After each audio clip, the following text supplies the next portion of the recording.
Je suis très béni de me tenir encore au-devant de vous cet après-midi pour vous apporter la parole du Seigneur. Le dimanche passé, nous nous sommes séparés à Quai de Poisson. Le culte était glorieux, il y avait de la bénédiction et vous ne vouliez pas qu'on puisse arrêter la prédication, mais il fallait que ce soit ainsi parce que chaque jour il y a de nouvelles choses. Amen. Hein? Et quand il faut écouter Dr Benjamin, sachez-le qu'en aucun jour tu ne vas te lasser. Chaque jour, comme nous nous soumettons à la parole de Dieu, il y aura toujours de nouvelles choses que nous allons apporter. Nous commençons encore toujours avec le même verset qui est le verset clé de notre message. Le thème est intitulé « Nous ne faisons pas comme Moïse ». Salue ton voisin et dis-lui cela. Nous ne faisons pas comme Moïse. Amen. La parole de Dieu est en train de déclarer ceci. Nous sommes dans 2 Corinthiens chapitre 3. 2 Corinthiens chapitre 3, le verset 13. Nous lisons au nom de Jésus-Christ. Et nous ne faisons pas comme Moïse qui mettait un voile sur son visage pour que les fils d'Israël ne fixassent pas le regard sur la fin de ce qui était passager. Réglez un peu, il y a un peu de... Diminuer un peu le aïe, ça frappe trop de ce côté. Le verset 14. Mais ils sont devenus durs d'entendement, car jusqu'à ce jour, le même voile demeure quand ils font la lecture de l'Ancien Testament et ils ne s'élèvent pas parce que c'est en Christ qu'il disparaît. Nous acclamons fortement pour la parole du Seigneur. Comme vous le savez, nous sommes en train de parler du thème « Et nous ne faisons pas comme Moïse » et nous avons pris le premier point qui est la dîme. Nous sommes en train d'apporter beaucoup de lumière par rapport à la dîme et je pense que ceux qui étaient là le dimanche, ils ont été bénis. On applaudit encore le Seigneur par ce que le Seigneur est en train de nous révéler. Rappelez-vous un verset que je vous avais présenté, que je vais aussi lire pour que ça nous donne un peu le tempo pour le message de ce soir. J'ai lu ces versets le dimanche, qui est dans Hébreux chapitre 7, le verset 12.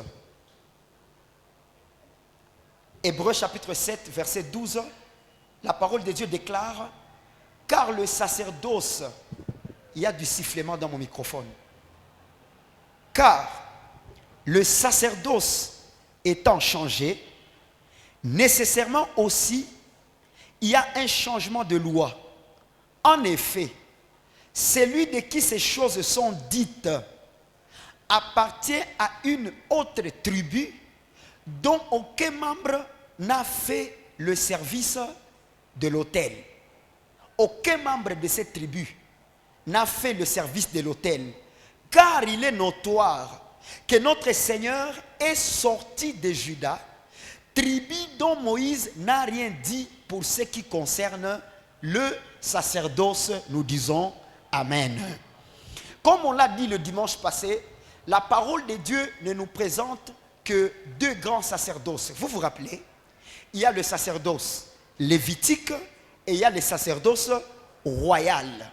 Le sacerdoce lévitique a ses lois et le sacerdoce royal a aussi ses lois. Le sacerdoce lévitique est venu par la loi de Moïse, mais le sacerdoce royal est venu par Christ. Et nous faisons partie de ces sacerdoces-là. J'ai tiré attention sur quelque chose. Dans les sacerdoces lévitiques, seul les fils de la tribu de Lévi exerçaient le sacerdoce. Vous vous rappelez, Église? C'est le membre de la tribu de Lévi. Aucune autre personne ne pouvait faire le service de la tente d'assignation. Et leur sacerdoce avait des lois. Et dans ces lois-là, les jours où j'avais introduit, la parole dit, je te choisis, Abraham, afin que je fasse alliance avec toi. N'est-ce pas? Vous vous rappelez? Et l'alliance faite à Abraham est devenue loi pour Israël et un serment pour Isaac. C'est pourquoi je vous ai montré combien de fois, quand Abraham avait présenté sa dîme à Melchisedec, je l'ai dit le dimanche, Abraham était déjà riche avant même de présenter sa dîme. Abraham était déjà un homme puissant. C'est pourquoi par lui seul, il a vaincu une affaire de 5 rois. C'était un homme avec beaucoup de troupeaux. Il avait beaucoup de serviteurs à sa guise. Beaucoup de gens. Mais lorsqu'il raconte Melchisedec, Abraham n'a pas amené Melchisedec sur lui. Mais Abraham a amené chez Melchisedec la dîme du butin de guerre. J'ai expliqué ça le dimanche, n'est-ce pas? Ce qu'Abraham avait pris, dans les mains de ses ennemis, c'est sur ça qu'il a prélevé la dîme, pas sur sa richesse. Et je vous ai expliqué pourquoi. Comme ça venait des mains de l'ennemi, c'est là qu'il a donné la dîme. C'est pourquoi nous avons lu les Écritures, les 2 choses sur lesquelles Israël devrait prélever la dîme. Vous vous rappelez? Je suis en train de demander si vous vous rappelez pour savoir si on est déjà au même niveau. Il prélevait la dîme sur les choses qu'ils ont récoltées et sur l'élevage. Et donc, sur la culture et sur l'élevage. Pourquoi? Parce que ce sont des choses qu'ils produisaient sur la terre. La promesse était de leur donner une terre. Et la terre a été ravie à d'autres peuples et Dieu l'a donnée à Israël. C'est pourquoi c'est seulement les produits de la terre. Parce que pour Israël, la terre est un butin de guerre. On est ensemble pour que tu dises Amen. C'est de ça qu'ils ont reçu de leurs ennemis. Et ils devraient donner de l'élevage et des produits du champ parce que ça venait du butin de guerre. La pêche ne donnait pas la dîme. Le commerce ne donnait pas la dîme. Parce qu'Abraham a prélevé sur le butin, Israël aussi prélevé sur le butin. Tu es avec moi, tu dis Amen. Où est-ce que je t'amène ce soir? Aujourd'hui, je vais toucher des points très essentiels. Donne-moi tes oreilles. Maintenant, quand on a établi la loi, 11 tribus des 12 donnaient la dîme. Pourquoi, Église? Parce que les 11 tribus ont reçu des terres. Mais Lévi ne donnait pas les dîmes. C'est pourquoi maintenant l'Écriture a dit, quand Abraham a donné la dîme à Melchisedec, il l'avait payé pour Lévi. Parce qu'il savait que Lévi n'aura pas de terre. Et l'Écriture a dit, vous n'aurez rien, Lévi, les Lévites, vous n'auriez rien dans cette terre à part la dîme. Et la dîme était à qui? La dîme était consacrée à l'Éternel. Dieu dit aux Lévites, moi je serai votre héritage et je serai votre possession.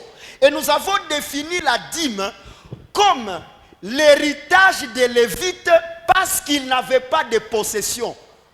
La dîme n'est pas 1 sur 10. Non, la dîme c'était l'héritage de la tribu de Lévi parce qu'ils n'avaient pas de possession. Est-ce qu'on est ensemble pour dire Amen? Et par là, j'ai continué. Maintenant, là où on s'est arrêté le dimanche, c'était sur les 2 sortes de dîmes. Vous vous rappelez? Il y en a combien d'églises? La première dîme, c'est frère. C'est la dîme annuelle. On acclame pour notre frère. La deuxième dîme, apôtre, c'est la dîme après 3 ans. Nulle part dans les Écritures, il y a la dîme de la semaine. Nulle part dans les Écritures, il y a la dîme du culte. Ni la dîme du mois. Ni la dîme de 3 mois. Au temps du sacerdoce lévitique, il n'y avait que 2 dîmes. La première dîme, Papa Kobi, on a dit que c'était la dîme annuelle. Comment on les faisait? L'homme prélevait sur quoi? Sur les bétails et sur les produits du champ. Il prélève des choses. Vous vous rappelez? Je ne lis plus les Écritures pour gagner le temps pour ce que je vais dire. Il ne gardait pas ça dans sa maison. Non. La Bible dit, il devrait aller. Là, nous sommes déjà dans Deutéronome, je crois. Je vous donne encore quelques précisions. Voilà, nous sommes dans Deutéronome chapitre 14, verset 22. Il prélève la dîme et il devrait aller là où il y avait le temple, là où Dieu a mis son nom. Ne vous inquiétez pas, Salomon l'a dit. Tu as permis que ton nom habite ces lieux. Ça veut dire que c'était au temple. Est-ce qu'on est ensemble? Parce qu'on n'allait pas trouver de Lévites nulle part qu'au temple. Suivez-moi bien. On prélevait la dîme. Si le voyage pour arriver au temple était loin, qu'est-ce qu'on faisait? Il vendait les choses et puis il prend l'argent qui ne doit pas se mélanger de l'autre. En arrivant à ces lieux-là, il achète encore des produits. Et la Bible le dit, c'est qu'il devrait acheter. Et il mangeait ça. Ce n'est pas les Lévites à qui on amenait la dîme.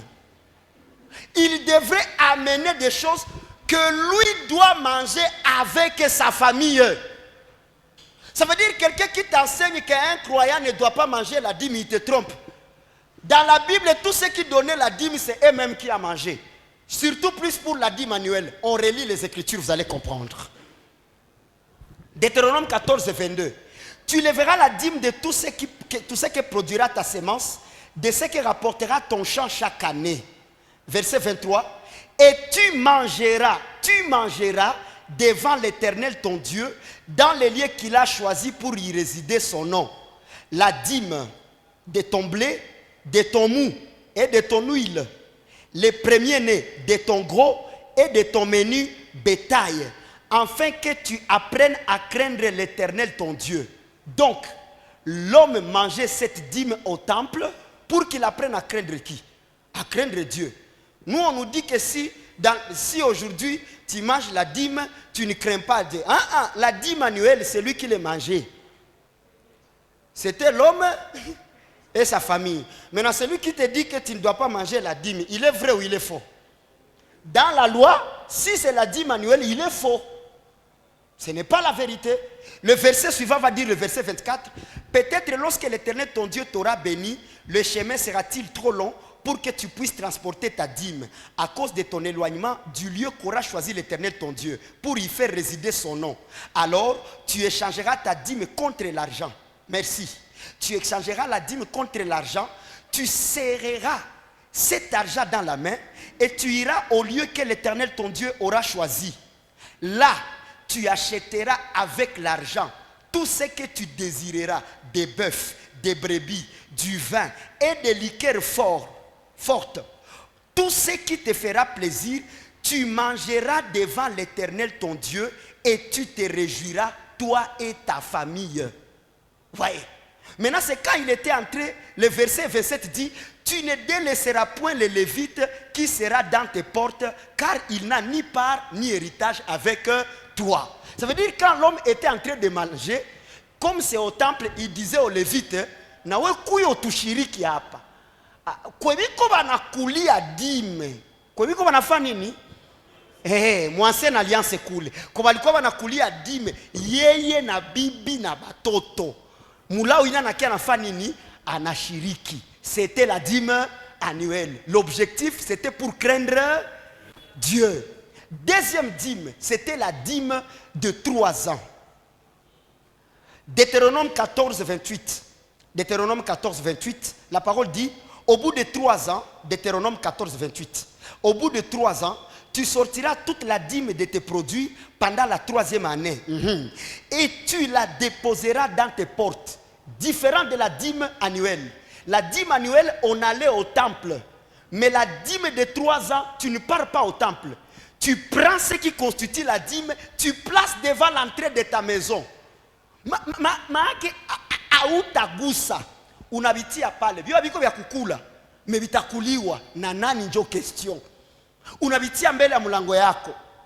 Alors viendront le Lévite. Hapa kwa hii dime ya 3 ans, Levita kukwaka na bakia kutampi. Alikwaka na kuya njo kwa mushirika wa hekalu. Juu vyakula viko kumulango. Mbele karibu yako vyakula viko kumulango. Hivi vilikuwa kwa hekalu, vilikuwa kumulango ya mtu.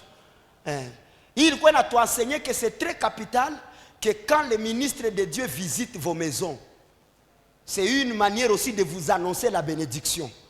Amen. Hein?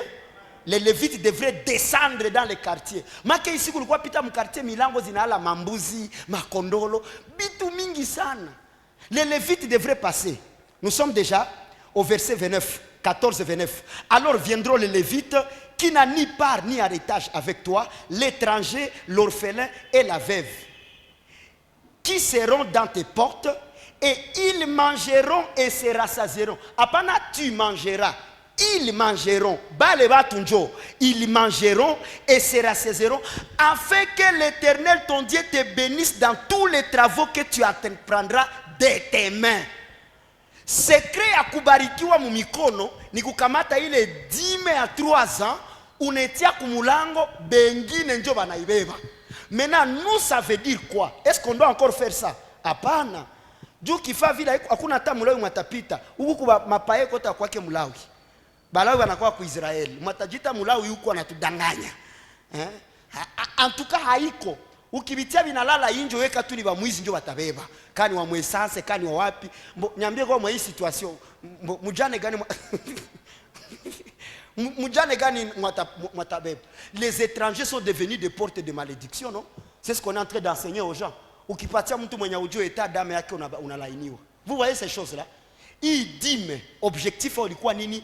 Pour que biote vya mikono yako itagusa bifanikiwe. Maintenant, ndukarudia kule kulangaja ya bafarizien. Vous vous rappelez? Mungu anasema mtaleta tu vya viliota mshamba na vya ufugo. Mais farizien ko naomba, mumatia akasema moi je jeûne 2 jours et je donne la dîme de tous mes revenus. Ni loi gani nakwambia ulete dîme ya revenus zote? Ile loi kwanza haiko. Na kuration tosha dime, kumasomo ya watoto tosha dime, kukila kikinahusu papa ile ni wizi. Et c'est pourquoi je vous ai dit que dime isha kwa philosophie à quoi appauvrir les chrétiens. Le fait que vous donnez ce que vous ne gagnez pas, c'est le butin de guerre qui produit la dîme. Tu n'as rien gagné mais tu donnes la dîme. Tu es en train de vouloir réjouir ton pasteur et appliquer la loi qui a vieilli et qui doit disparaître. Salut ton voisin, dis-lui le sacerdoce a changé. Pale sasa njo tuko leo. Pale. Tushangilie kwanza Bwana wetu Yesu Kristo.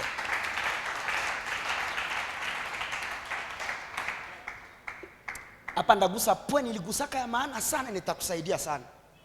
La Bible dit le sacerdoce étant changé, nécessairement aussi il y a changement de loi. Or, la loi rend esclave. Mais nous avons été libérés, affranchis dans la nouvelle alliance. Tuka étudier vile vitu biwili, Paul akaisema kule yulu. Akasema, Abraham a eu 2 femmes. L'une qui enfanta pour la servitude et l'autre qui enfanta pour la liberté. Akaita ule mwenye alienfanté pour la servitude. Akamuita Agar. C'est le mot Sinaï. En Arabie. Akaita wapili Sara. Akamuita Mosion. Apana Golgotha. Apana. Usifusingie mkonfuzio se oh pale Golgotha. Kwanza mnawaka Golgotha kwa kilima. Amui wake. Ndafika pale.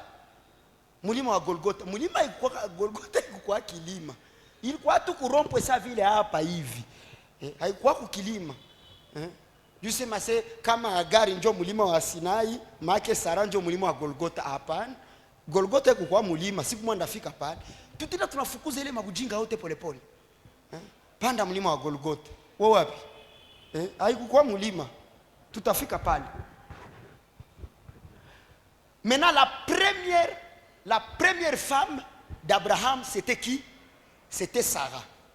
sorry, c'était Agar. C'est elle qui a été la première à accoucher. Sous la loi, c'est Jérusalem actuelle. Tous ceux qui sont sous la loi, ils sont des fils de qui? Ils sont des fils d'Agar. Nous on a échappé les versets pour que nous gagnions temps. Maintenant, Léon qui a un juif, vous êtes des fils d'Agar, atakwambia hapana, chez mama yetu ni Sara. Oro parole nasema ces choses sont allégoriques. Maana vina signifier nini? Les deux mères représentent des alliances. Ça veut dire la parole elle-même reconnaît qu'il y en a deux. Il y a l'ancienne et la nouvelle. Il y a kusema mutant de la grâce uko na yako alliance. Njoo ya wapi? Mako natapatia Abraham babibi wengine. Ongezea basi babibi wengine kwa Abraham, juu tuweka ule bibi mwingine kama ni mavent. Ikishakuwa kama u pastor iko na yake agano, u iko na yake. Muna tuko tunatangaza Abraham alikuwa na babibi wangapi? Kama kila pasteur leo, balifaa recensement Kishasa kwa yopeki kwa 13,000 églises, donc 13,000 pasteurs. Kishasa kwa yopeki. Bukavu na wakati chakwa kama ni 11,000 combien? Ma église. Kisha kila kanisa mko mo mchungaji. Kama kila mchungaji ndio kila agano. Maana yake déjà kule si les femmes représentent les alliances, ça veut dire kama uko na yako, kuko bibi wa Abrahamu manakurepresenter. Or la Bible dit que Abraham bana tu représenter tout deux femmes. Qui est qui? Agar na Sarah. Bien nasema Abraham sa anapatia sa nani Agar mimba akazala nani? Ismaël. Sa anapatia Sarah mimba akazala Isaac. Et vous, chiesas, et vous comme Isaac. Est-ce que nous ressemblons à Ismaël? Non, nous ressemblons à et vous êtes des fils, des enfants de la promesse. Vous comprenez? Où est-ce que Sarah l'inizala?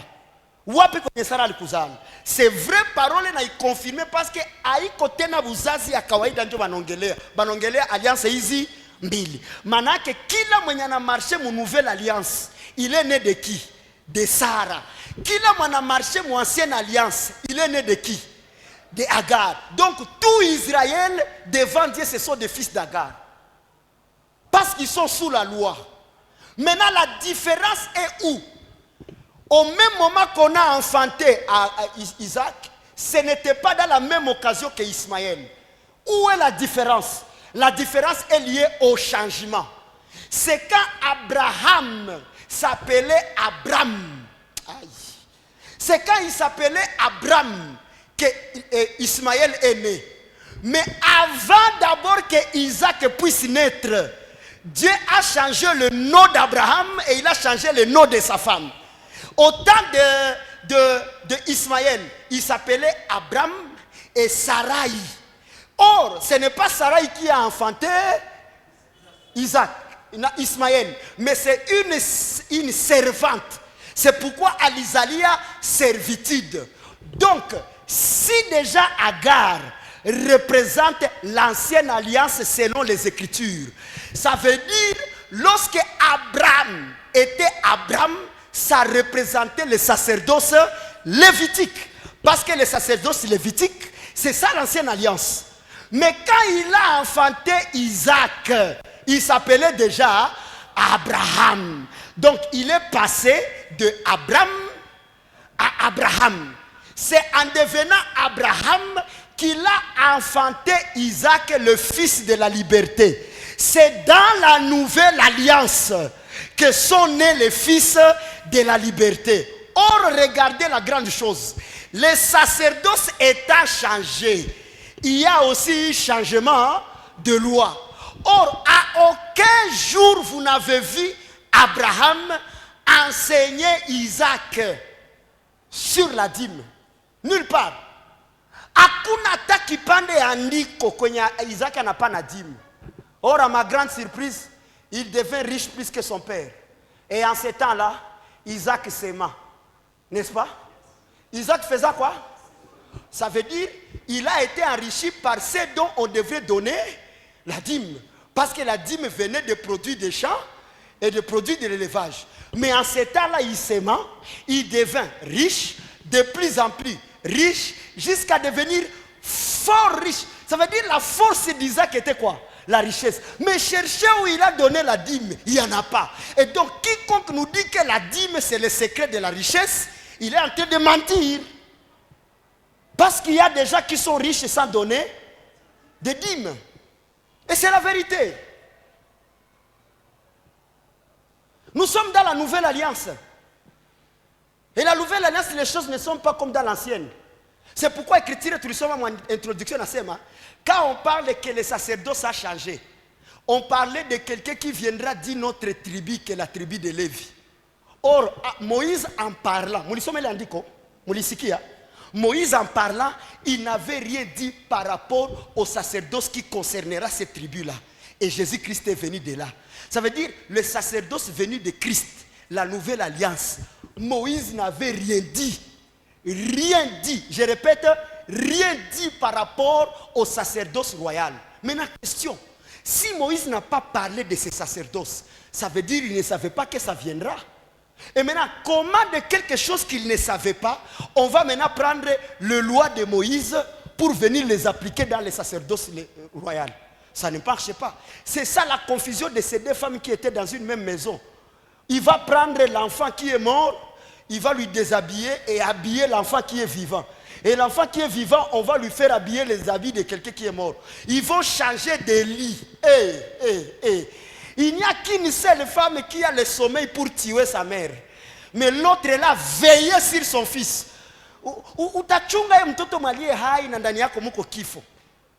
L'homme ne produit que ce qui est en lui. Cette femme-là avait tué parce qu'en elle, il y avait la mort. Or, la force d'Israël était quoi? Était l'arche de l'alliance. Nulle part dans les Écritures, vous allez voir que l'arche de l'alliance était un témoignage favorable pour Israël. Et je l'avais enseigné dans l'enseignement de la grâce. Il y avait trois choses dans l'arche de l'alliance. Il y avait le bâton d'Aaron, il y avait la manne et il y avait les 10 commandements. Or, la Bible dit que Dieu a établi les 10 commandements en fait de juger Israël, en fait de les condamner. Il a donné le bâton d'Aaron qui a fleuri parce qu'ils ont contesté. Il a donné la manne parce qu'ils ont murmuré. Ça veut dire qu'il y a condamnation, qu'il y a murmure, qu'il y a contestation. C'est pourquoi si tu oses vivre la loi, rien de bon plus que la malédiction. Allez demander aux habitants de Beth-Shemesh, lorsqu'ils veulent complanter les témoignages d'Israël, en ouvrant seulement l'arche, la Bible dit hémorroïde, parce que rien de bon ne venait. Je ne suis pas en train de dire que qui a managonyo hémorroïde est sous la loi. Moi c'est encore mon confusion. Vous êtes en train de m'écouter? Est-ce qu'on peut acclamer le Seigneur? Il a parlé contre Israël. C'est pourquoi la loi ne nous aide à rien du tout. On avance. Abraham avait donné la dîme de tout ce qui était son butin. Hébreux chapitre 7, verset 4. Je sais que vous attendiez ce verset-là.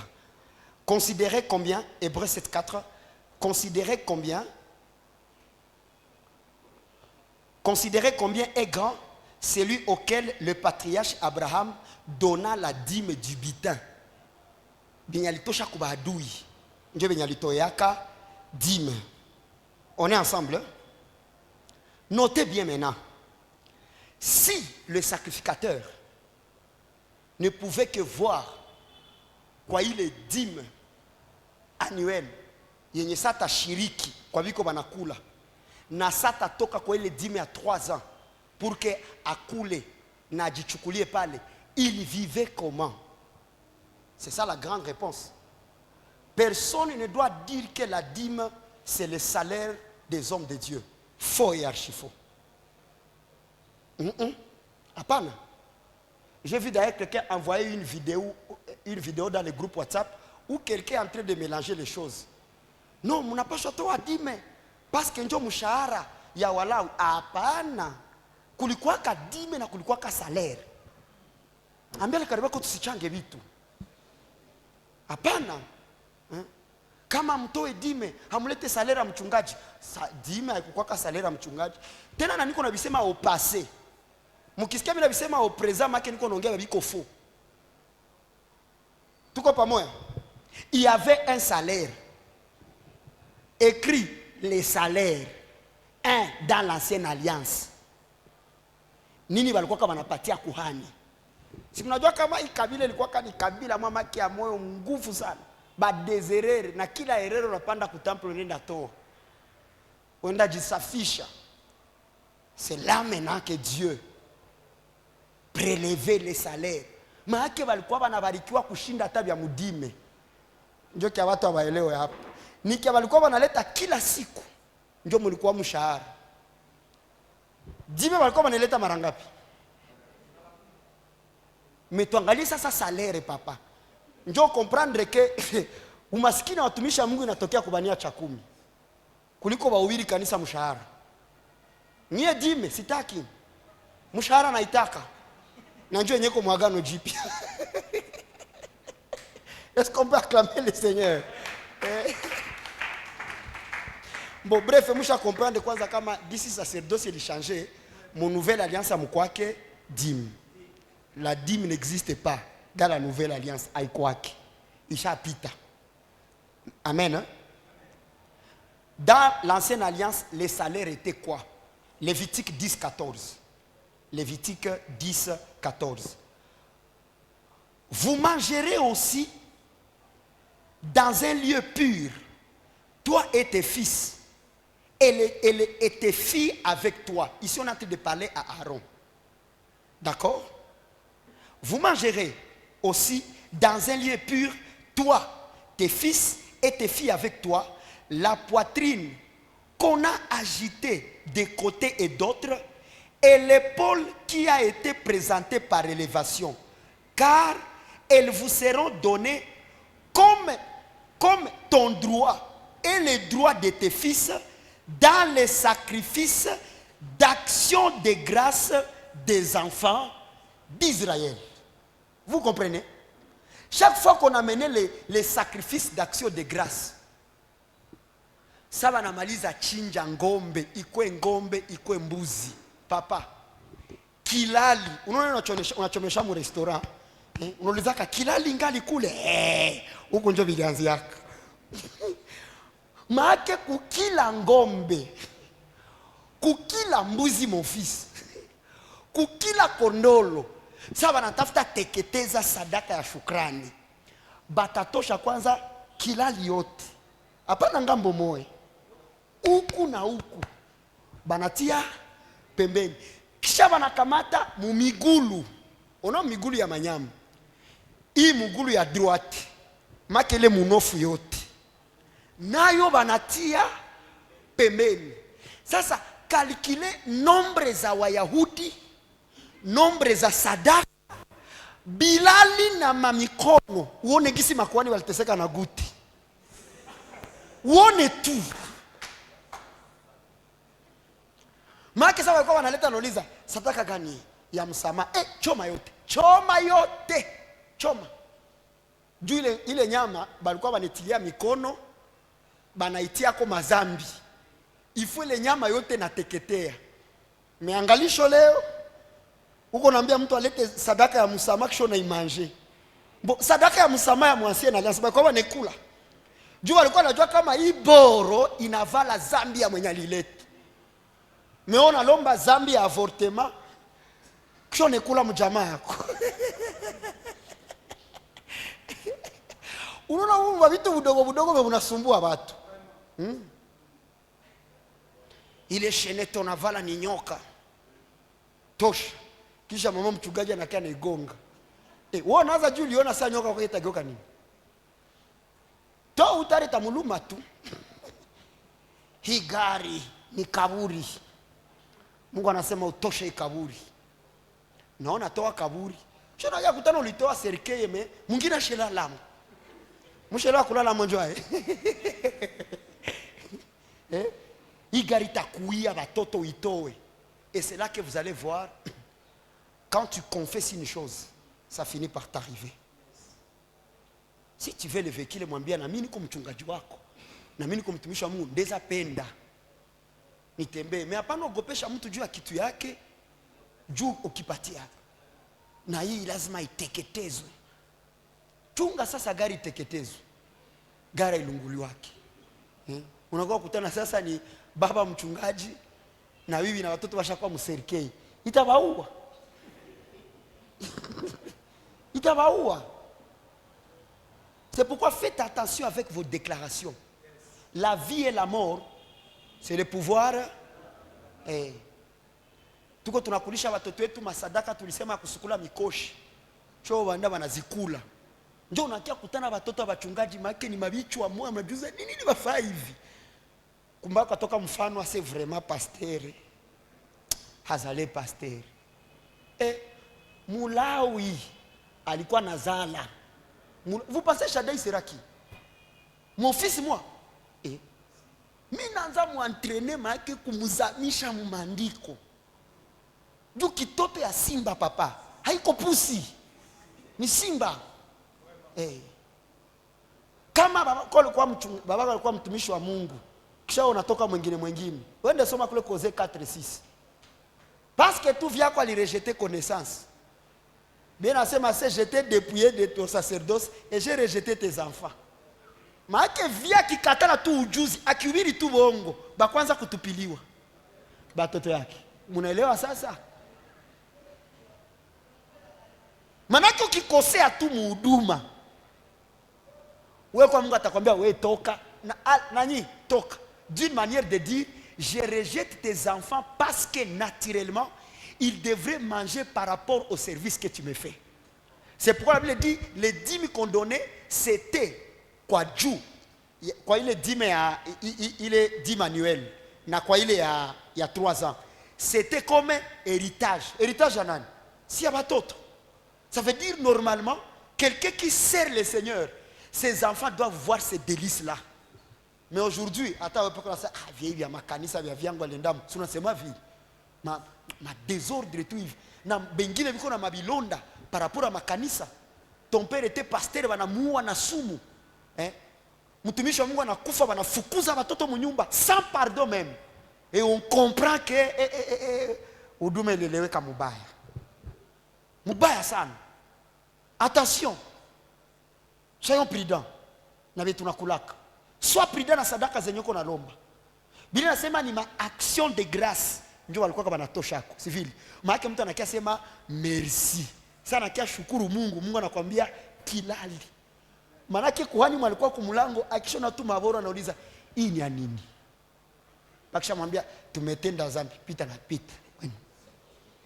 Pita. Mtu akisha kuja hii ni ya nini?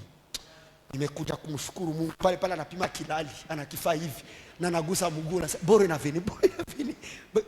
Make saba anachinja mbele baanze lunguza. Kilali kwanza. Sema na mie kilali. Mu français ndio poitrine. Unacheza wa kuchomea kilali.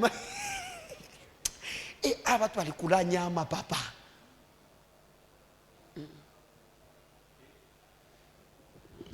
Notez bien, le salaire venait de la poitrine et de l'épaule de la bête. Ndio ilikuwa ka salaire yao. Iya wakawa wanekatia se lundi, mardi, mercredi. Ikikia lundi, kilali inaenda. Mugulu inaenda. Hii, épaule. Mardi, tena watapita limoya. Unaweza kutana hata msiku moya kulipita hata 200,000 personnes. Mago, papa, uko na 200,000 bilali. Make ngikuwa kwa hiyo wakati kasa kukila kanisa kuna kwa busheri. Kisha ile chakula, ce n'était pas manger n'importe où. C'était à manger dans un lieu saint. Maana kisa malawi ko wanakula, Mungu alikuwa na wakontempler. Biko na luma maminofu. Butamu ya kazi ya Mungu. Banalomba na kama tungulu, banalomba na kanini. Banakula banasema, huduma ni nzuri sana. Huduma ni nzuri sana. Eske hii bilali inatoka kudime? Inatoka wapi? Unaona? Merci. Nombre 18-29. Nombre 18-29. La parole déclare, sur tous les dons qui vous seront faits, vous prélèverez toutes les offrandes pour l'Éternel. Sur tout ce qui aura de meilleur, vous prélèverez la portion consacrée. Tu leur diras, quand vous en aurez prélevé le meilleur, la dîme sera comptée aux Lévites comme le revenu de l'air et comme le revenu de la cuve. Vous la mangerez en un lieu quelconque, vous et votre maison, car c'est votre salaire pour les services que vous faites dans la maison de l'Éternel. Ça veut dire, unatosha kwanza vya dime, kisha unatosha tena ma meilleure. Ile ma meilleure yako, unakia présenter ma action de grâce. Mzee ana manger. Ikageuka kwake salaire. Dis à ton voisin, le ministre de Dieu a un salaire. Notez bien, andika hii phrase. La dîme n'était pas le salaire pour les sacrificateurs. Ok? Mais la dîme était l'héritage de tous les tribus de Lévi. C'est ce qu'on a dit. Tribu ya Levi yote ndio ilikuwa kenakula kudime. Tribu yote hapana ba sacrificateur, hapana tu boy, ba levite bote. Manake na mwenyeko ku temple, na mwenyeko tu mu quartier. Bote walikuwa banakula nini? Dime. Mais ile ya action de grâce haiko ya Walawi yote, ni ya banani? Ya makuhani. Eske vitu biko wazi? Au nirudilie, nongeze sauti. Balawi haiko tu wale walikuwa wanawakia ku temple selo ideologie ya leo. Papa hatoke ku kanisa ni Mulawi. Balawi walikuwa ni tribu ya mingi sawa sawa na Bayuda. Sasa wanaleta zile madime, sasa wanazileta fasi zote kule kila kwa kuko Mulawi. Namu hatumikaki ku temple. Nae kule kwenye iko anakulia kwele dime kule. Ikisha kwa tu dime anakia anajipresenter, je suis lévite, bana mwacha anajiservir kwa ile mwenyeko ku temple anakula kwa ile ya inane, na mwenyeko mu quartier anajiservire kwa ile ya 3 ans. Aoneka ilikuwa maboro, itapermettre mwenzako na jichunge mwaka. Mais hii action de grâce, hii ya kilali na mkono ya bitu vizuri haikuwa kaya Walawi yote, ndio ilikuwa ka salaire ya ba sacrificateur. Parole isema pour les services du temple. Tuko tunaelewana kanisa? Merci beaucoup. On avance. 2. Dans la nouvelle alliance. Dans la nouvelle alliance. Hapa ndio mko mnanichungie. Andika, notez bien. Maki uyandike na caractère ya patap. Achire ça très bien. Dans la nouvelle alliance, il n'y aura pas de dîme. Pourquoi? Parce que, nilisema dimanche, aucun sacrificateur n'a donné la dîme à l'autre sacrificateur. Ce sont les 11 tribus qui amenaient ile madime kwa nani? Kwa Lévite wiko ku temple. Il y a une année kwenda ku temple. C'est les sacrificateurs qui étaient là. Ndio mwenye alikuwa kanashiriki hapo. Bale ba sacrificateur walikuwa ba tribu ya nani? Ya Lawi. Meshie selon Apocalypse 5:1. Dans le sacerdoce royal hakuna tena aba njo bangu aba wengine batowe. Musacrifice sacerdoce royal shie wote ni makuhani. Est-ce qu'un sacrificateur peut acclamer le Seigneur ici? Manake na mukristu mwenye anaokoka sai anabitoka mukuhani.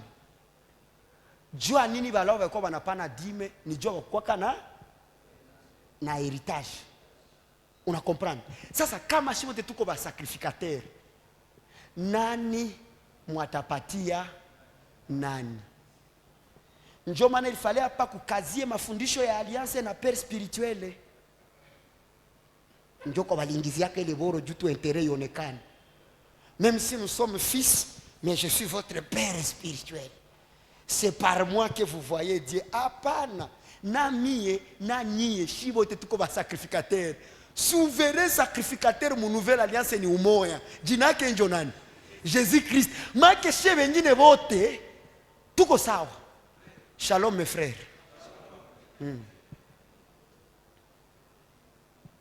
Si wote. Et puis ça tafika conséquence ya kupana dime beko na déclaré njo bibaya sana. Mon nouvelle alliance, qu'est-ce que la Bible dit? Parole naongea jutu ya salaire wa ministre. Salaire. Manake viksimina bobiriaka hapa. Kule kanisa kunaweza kashiriki. Bale ba ministre wanatumikaka. Nao wanapashwa kula. Il y a un salaire du ministre. 1 Corinthiens chapitre 9 verset 6. 1 Corinthiens 9 6. Parole n'a déclaré. Ou bien est-ce que moi seul et Barnabas, nous n'avons pas le droit de ne point travailler?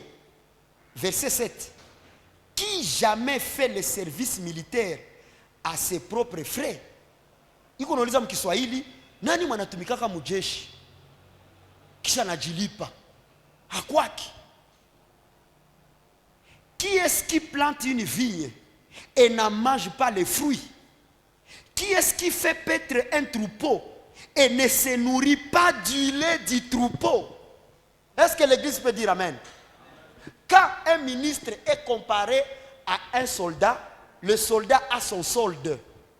Du kama soldat a pas de soldat na piga masasi.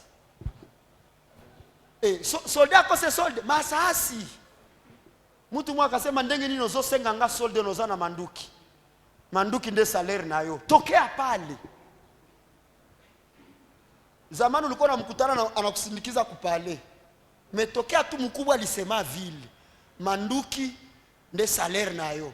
Maki akikutana ukiogopa bunduki anakuambia leta yoko navyo. Et c'est pourquoi les hommes de Dieu étant aussi des militaires, comme vous ne leur donnez pas leur solde, et ils ont une arme qui est l'épée.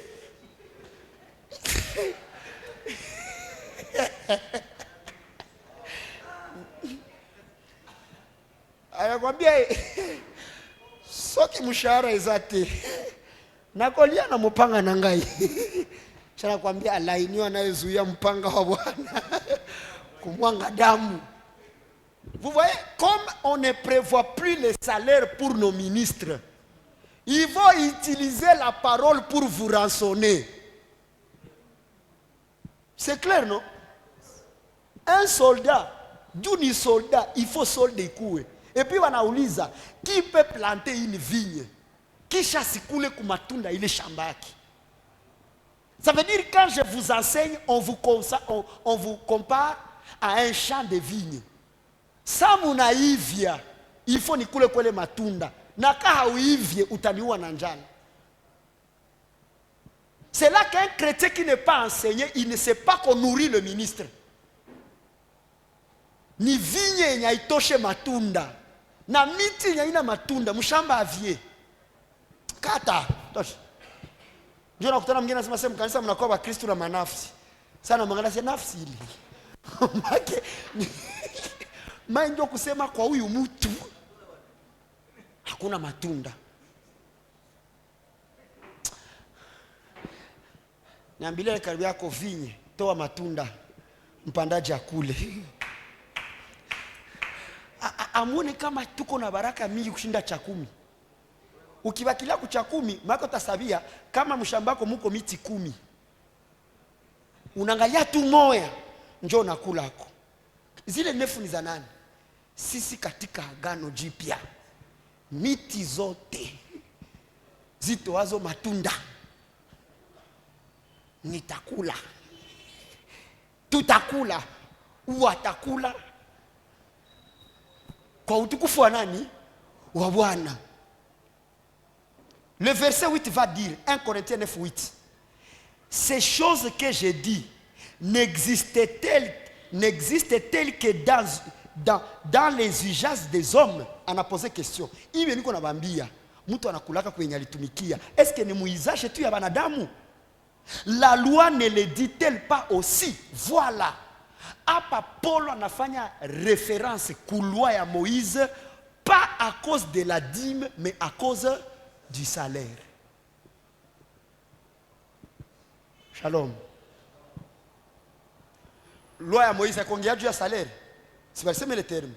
Poitrine na épaule. Mabore yako. Moïse anasema, mbone loi ilisema vile vitu. C'est ce qu'il a dit. Le verset 9, il va maintenant éclairer.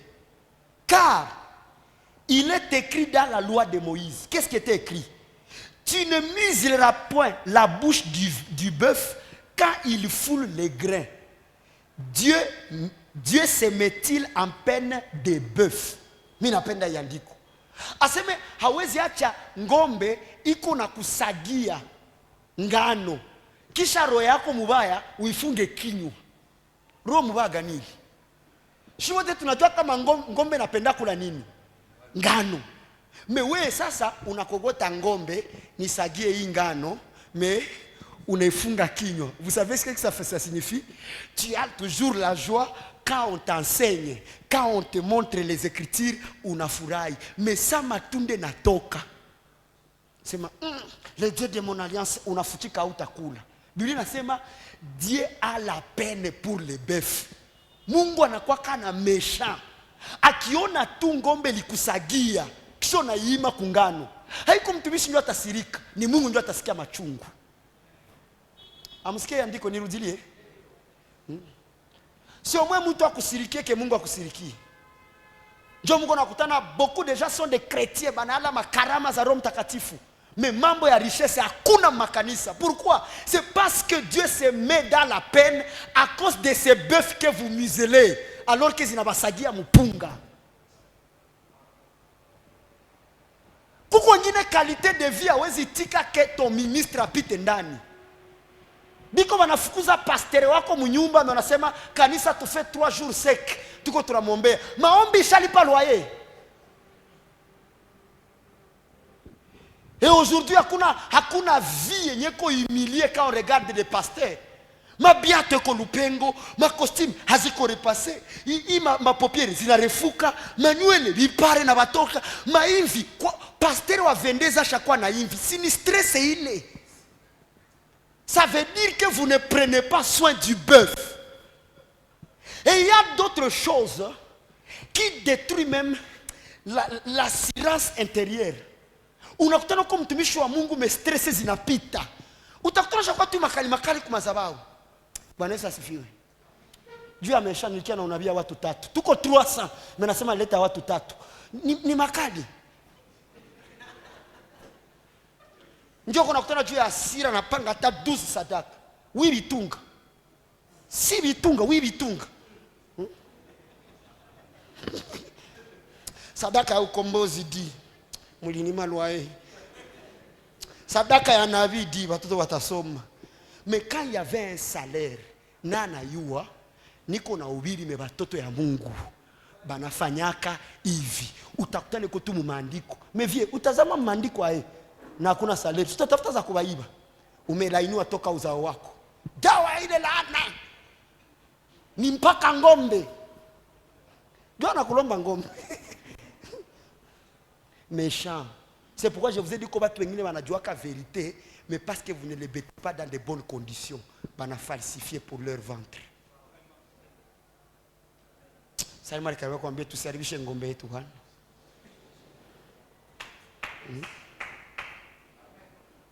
Ndio maana aussi tu vas reconnaître que tu es ministre de Dieu par rapport aux factures que Dieu est prêt à payer pour toi. Ça c'est fort ça. Qu'est-ce que Dieu est prêt à faire pour toi? Qui t'a tout signifié que huyu naye alitwa na Mungu.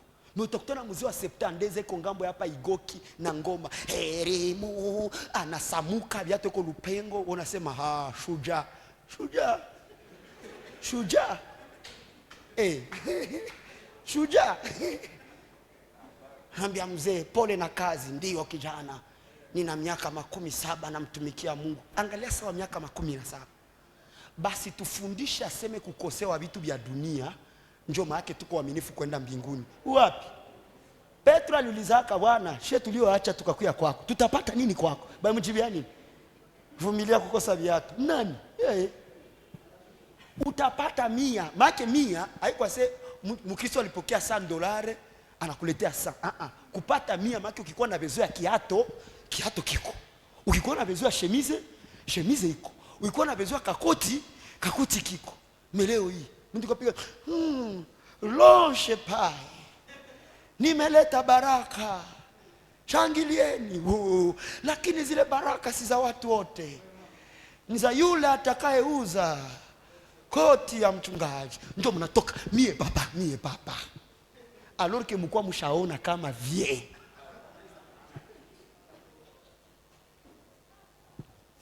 Kisha bila anakia vie masiku kaze maombi vitu haviko bien. Toka pale. Ni kazi nini?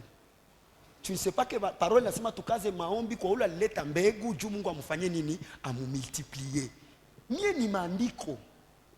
Hapana vya mkichwa wangu.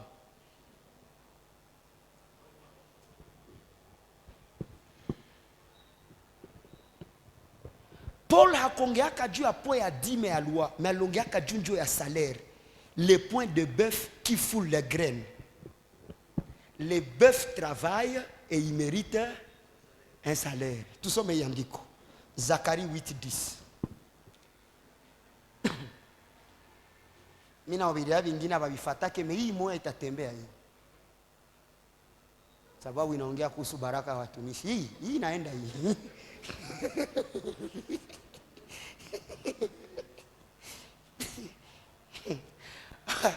Hapa watumishi wa Mungu atasema vile doctor uko nasaidia mji wa Bukavu. Meku vingine. Yeah. Unaharibisha watu. Zacharie 8:10.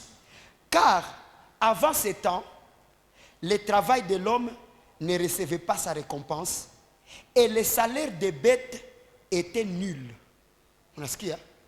Il y avait un temps où on négligeait le salaire des bêtes. Hii bete hapa iko munyama. Hii bete hapa ndio mabef. Zizi zinabasagiaka. À un temps, le salaire était nul. Il n'y avait point de paix pour ceux qui entraient et sortaient à cause de l'ennemi. Et j'ai lâché tous les hommes les uns contre les autres. Vous voyez? Comme le salaire des bêtes était nul, la parole dit, il n'y avait pas de paix. Huyu alikuwa kanainukia huyu na nilikuwa na lâché huyu mtu ainukie mwingine. Maana yake, si le salaire de la bête n'est pas respecté, il n'y aura pas de paix. Sasa hii amani yenye tunakosa njoo banenda ita sasa malaana na vifungo. Batu hawafungwe. Banakosa amani juu hawarespekte njoo salaire ya bete. Njoo banateseka. Si njoo maana sasa ifo navunja vifungo kisha conclusion ni sacrifice. Maka nakamata sasa tu ile salaire yake me mwingine forme.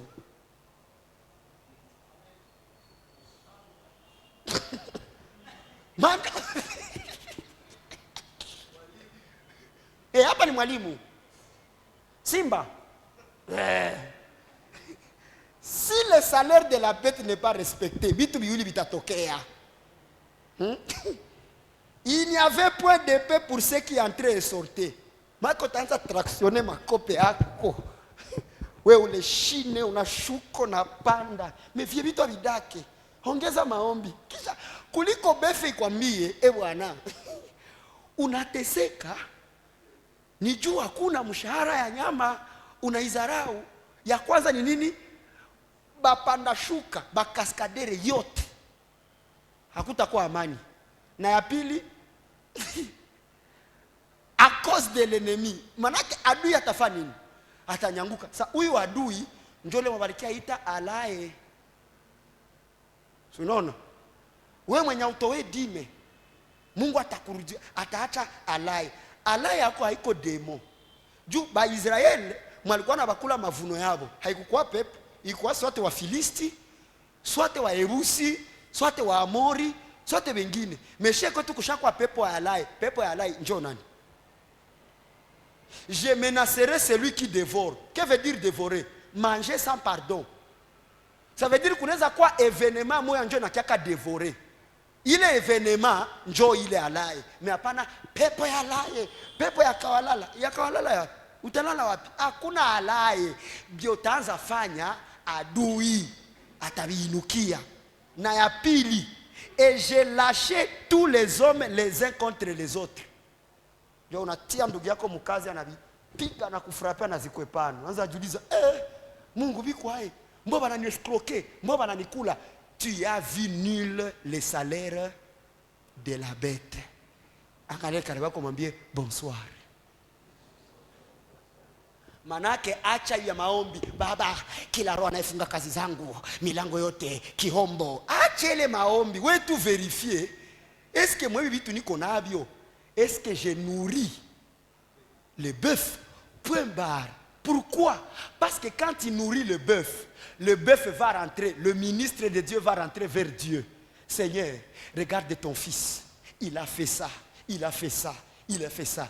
Baba muinue tena, baba mwongezee juu ya bile vyenye anasema.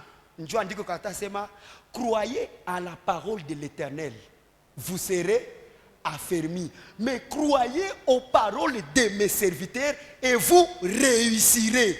Vous voyez, réussite inatokana na parole ya bœuf alidéclarer juu lifa nini ulimkulisha. Njoo maana hata Isaka akasema nikulishe juu nife nini nikubariki. C'est comme ça. Est-ce que vinageuka clair sasa? Meona kiaka tu vie nitilie mkono. Na nitie vidole ya mgulu, niongeze vya mkono, niongeze ako kichwa. Mungu yeye anaangaliaka kitu moya. Est-ce que celui-ci n'a pas rendu nul le salaire de la bête? Tunakuwa tu, Dr. Mungu akutie nguvu akuwezeshe.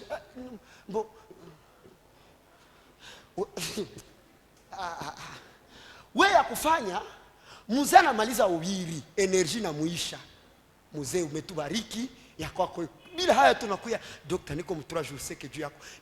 Bakwambia maombi yako ni msharangu. Nilikwambia niombe. Antuka niko nakombea Mungu akuongezee power na ufunuo. Toka pale. Zeniko nazo liombaka. C'est le Seigneur qui nous a établis pour que nous nous prendre soin. Na ile haiko tu juu ya Dr. Benjamin, juu ya ba ministre bote. Mais condition il faut akwe sarma yenye natosha matunda. Il faut akwa alikufundisha kweli. Juu kimupatia ni sawa sawa na yule aliyetupa mbegu zake katika miiba.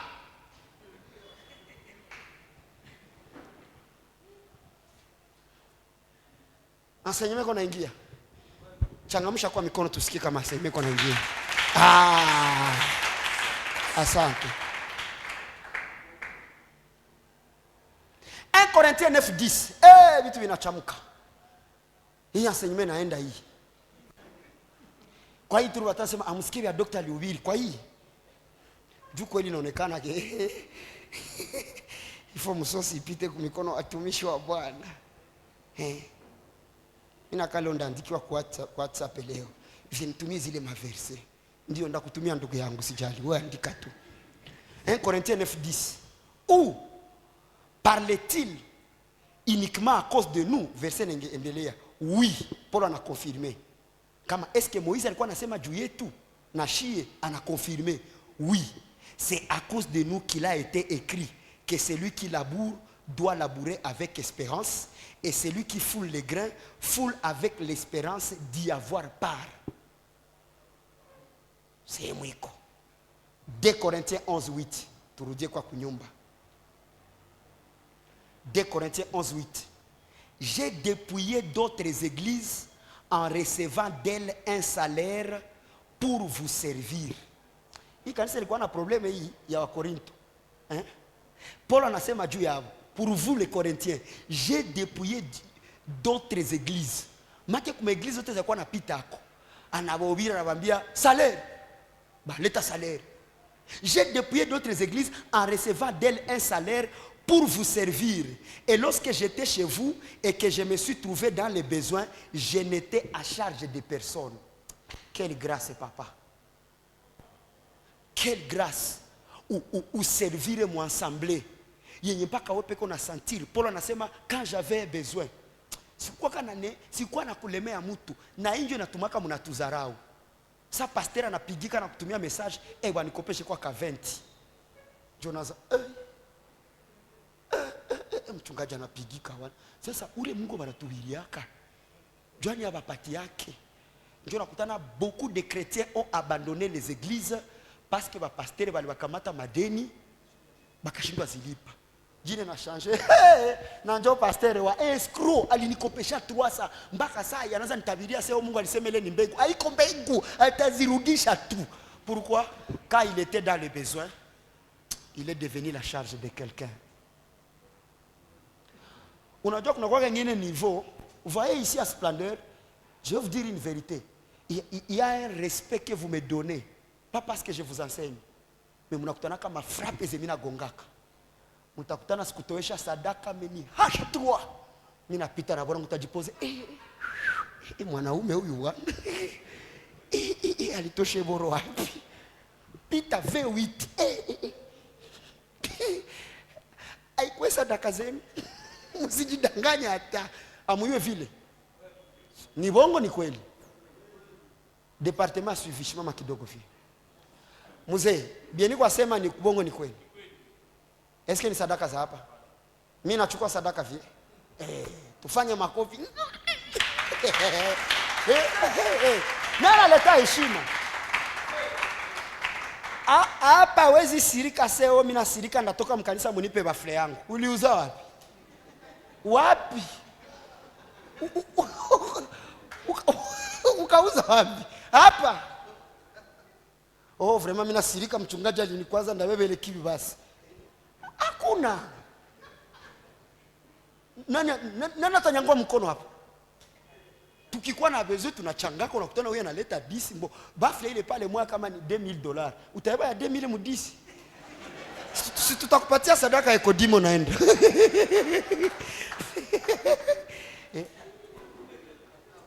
C'est pourquoi moi je travaille toujours pour ce respect-là. Tu arrives chez moi, tu vois la maison est propre. Kiti mzuri mtoto wangu yuko na television na ikala pale. Vous vous dites quand même na hakuna financement. Jua kali. Kichwa. Le prophète Ézéchiel a publié quelque chose qui m'a béni.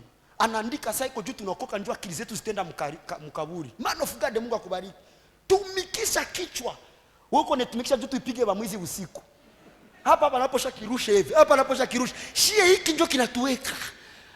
C'est pourquoi mwingine mtu akasema anointing is not for idiot. Upako haikwake waduru.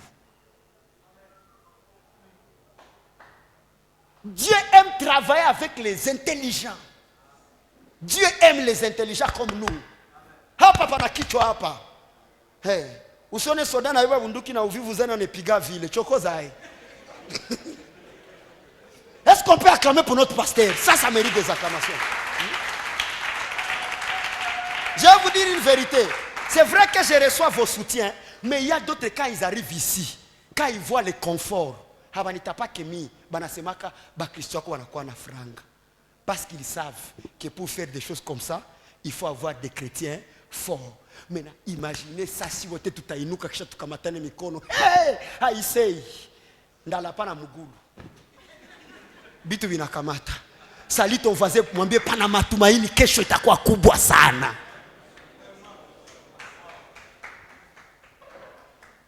Kuna bakia 5 minutes kwa 18h juste turuje kunyumba.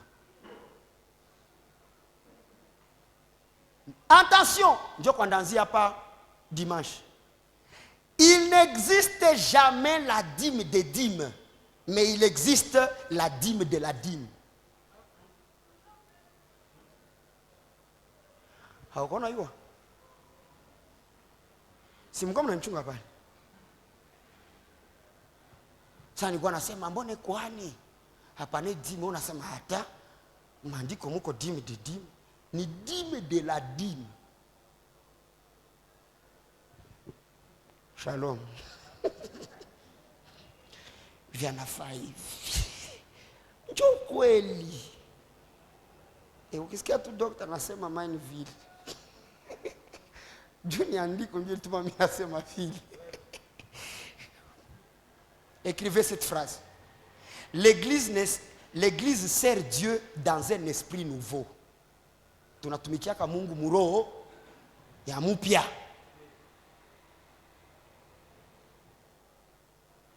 Tunatumikiaka Mungu muroho mupya. Nisha annoncer Dieu à dîme de la dîme. Notez bien. Andika, notez bien.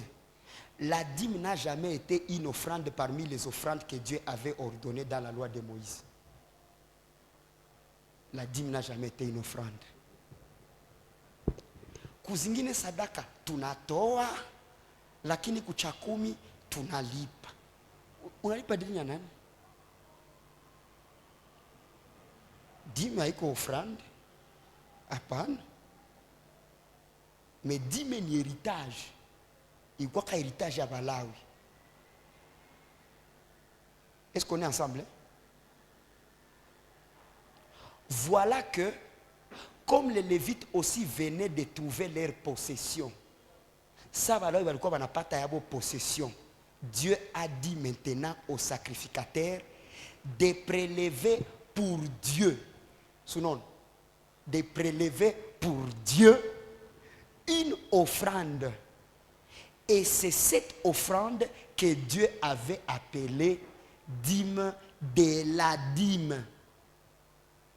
Maana dîme inafika kisha mnatoka ile offrande. Inaitwa nini? Dîme de la dîme. Hapana kwanza dîme de dîme. Maana yake unaangalia dîme zote ziliingia ndio natosha. Kwa sababu ilikuwa ndio offrande. Unaona? Boye déjà parole isema Abrahamu alilipiaka Levi dime. Si tulisome ile andiko. Mena sana wao banapata ile madime za kutoka huku inageuka yabo possession. Njoo Mungu anamwambia mwa hii possession na nyie mtanipa offrande. Ile offrande itatoka. Haitakuwa se alikalkile dime zilingia autant na natosha 1/10. Mubye bilingia Mungu anamwambia na wewe unishukuru sasa. Nao inipe sana ileta. Mungu anasema ile jina yao itakuwa ni dîme de la dîme. Njoo vile andiko njoo hii Nombre 18:26. Nombre 18 25. L'Éternel, Nombre 18:25. L'Éternel parla à Moïse et dit: tu parleras aux Lévites et tu leur diras: lorsque vous recevrez des enfants d'Israël la dîme que je vous donne de leur part comme votre possession, vous en prélèverez une offrande pour l'Éternel, une dîme de la dîme. Si on a dîme de dîme, pas. On a eu un verset 27 inasema: et votre offrande vous sera comptée comme le blé. Voilà. Suna benza baleta ile matunda. Kisha sasa nabo comme vile ndio possession yabo. Mungu ataikonte sa nini? Et votre offrande vous sera comptée comme le blé qu'on prélève de l'air et comme le mou qu'on prélève de la cuve. C'est ainsi que vous prélèverez une offrande pour l'Éternel sur toutes les dîmes que vous recevrez des enfants d'Israël, et vous donnerez au sacrificateur Aaron l'offrande que vous en aurez prélevée pour l'Éternel. Ça n'a pas prélevé, anaibeba wapi? Ndio uelewe. Jua tuambia se kama hapa ndio ifuna kwa na baba wa kiro, jua kule dîme de dîme, dîme de la dîme, ile dîme de la dîme habakuwa banaikula. Ilikuwa kaenda mu trésor de la maison de Dieu. Shalom. Mon trésor, mon maison de trésor, papa. Maison. Notez bien, la dîme, c'est l'héritage de la tribu de Lévi au milieu de ses frères, comme leur possession dans le pays de Canaan. La dîme de la dîme, c'est une offrande prélevée par les sacrificateurs pour Dieu, soutirée à l'héritage pour Dieu. Hapa ndio kuna kiandiko na koroga watu zile maandiko za Nehemia. Leteni zaka zenu nyumbani pa Bwana. Ndafika pale, boba nawazi ile mazaka ndio machakumi ya watu, kumi ni dîme de la dîme.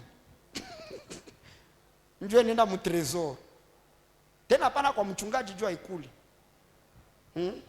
Tusikie kwanza Nehemia 10:37. Écrit Nehemia 10:37. On va lire ça le dimanche, on acclame le Seigneur. Acclame fortement le Seigneur, s'il vous plaît. Plus fort que ça.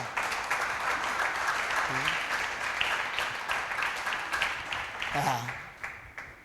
Pasteur moi pas né dîme de dîme, batoto ka bata mpa dîme. Ah pas. Hein? Dîme quoi haiko? Kisha dîme de la dîme tatoka. Amen. On se lève pour présenter nos offrandes, on rentre à la maison. Rapidement les offrandes.